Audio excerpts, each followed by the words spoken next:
Boas palavras para um bom dia. Hoje eu quero conversar com vocês sobre um livro que é muito marcante, que é muito impactante e que eu recomendo a todos a leitura. Chama-se Em Busca de Sentido, do Viktor Frankl. Viktor Frankl foi um psiquiatra, médico austríaco, que criou uma linha nova de terapia chamada logoterapia. É considerada a terceira linha, né, depois de Freud e Adler. Ele de início era psicanalista, seguidor de Freud, chegou a se corresponder com Freud, mas depois ele criou esse caminho, que é uma terapia que trabalha com o sentido existencial do ser humano. É uma coisa muito bonita e interessante, porque ele parte também de uma experiência visceral, limite que ele sofreu na vida, porque ele esteve em campos de concentração nazistas, né? Quase morreu, mas sobreviveu. Então ele busca um sentido, inclusive no próprio sofrimento, na própria dor, que é limite, né? Quando a coisa mais absurda, mais limite do que um campo de concentração nazista, em que as pessoas são coisificadas, mortas, passam fome, estão mergulhadas na sujeira.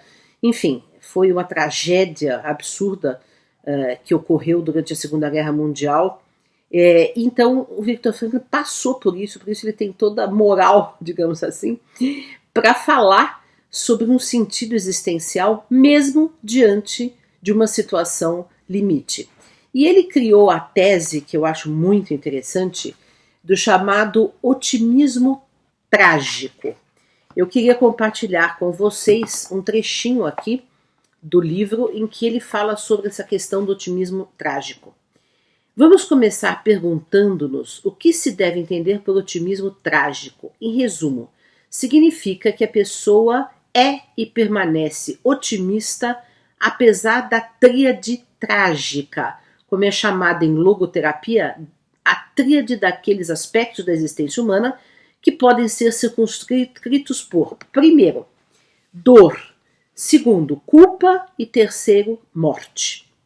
Quem não sentiu dor, quem não sentiu culpa e quem não vai morrer, ou quem não perdeu até hoje algum ente amado e vai perder.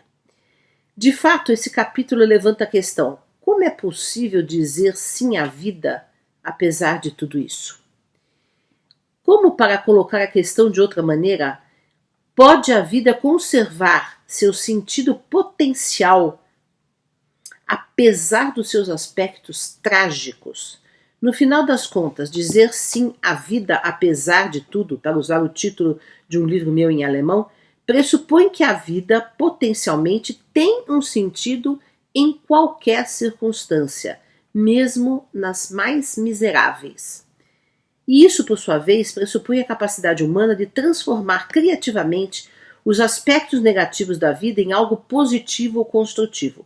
Em outras palavras, o que importa é tirar o melhor de cada situação dada. O melhor, no entanto, é o que em latim se chama optimum.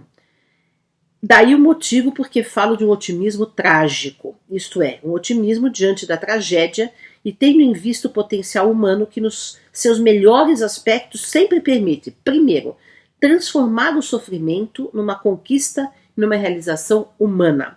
Segundo, extrair a culpa e a oportunidade de mudar a si mesmo para melhor. E terceiro, fazer da transitoriedade da vida um incentivo para realizar ações responsáveis.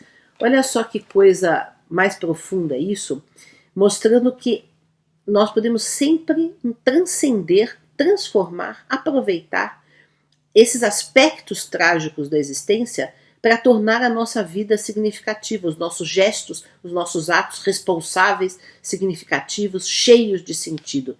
É isso que ele nos recomenda e é isso que a terapia, a logoterapia, trabalha com seus pacientes, né, no sentido de ressignificar aquilo que possa estar causando o sofrimento de uma maneira muito intensa. Ele conta um caso que eu acho muito interessante, que é um exemplo bem concreto de como ele fazia isso. Um paciente foi procurá-lo, uma pessoa, um senhor já de idade, inconformado, num luto muito complicado, porque havia perdido a esposa de muitos e muitos e muitos anos, né? E ele não encontrava consolo, não encontrava significado, e estava em depressão. E numa única pergunta, o Viktor Frankl desmontou isso e remeteu aquele senhor ao significado ao possível significado da sua dor. Ele perguntou para ele: e se o senhor tivesse morrido antes da sua esposa, como que ela ficaria? Aí ele falou: nossa, ela ia sofrer demais, ela ia ficar inconformada, ela ia ficar muito mal. Então ele responde, o Viktor Frankl: pois o senhor, sobrevivendo a ela, poupou-a dessa dor. E o senhor está assumindo essa dor para si. Então vejam, aquela pessoa se iluminou, né, porque encontrou um motivo, né, para aquela perda, um motivo de amor, né, quer dizer, de entrega, e aí se transformou aquela situação de luto em algo significativo. Ele conta diversos casos, inclusive dentro do campo de concentração, né, como aqueles que encontravam algum significado, aqueles que transcendiam aquele momento, conseguiam sobreviver e não se entregar ao suicídio, à morte antes do tempo, né? E ele conseguiu, né? Também teve um fator sorte, que ele não foi mandado para a câmara de gás, mas de fato ele teve depois um trabalho muito intenso. Ele morreu em 1997, levando a todos os países, escrevendo livros em todas as línguas, justamente para despertar essa necessidade que nós temos de encontrar sentido, de buscar sentido. E por isso essa logoterapia trabalha tanto na terapia convencional, né, de resgatar pessoas que estão com depressão ou que estão com algum problema psíquico, mas também como prevenção na educação, né, para a gente habituar as novas gerações, ou incentivar as novas gerações a encontrarem e fazerem o seu sentido existencial. Essas foram as boas palavras para um bom dia.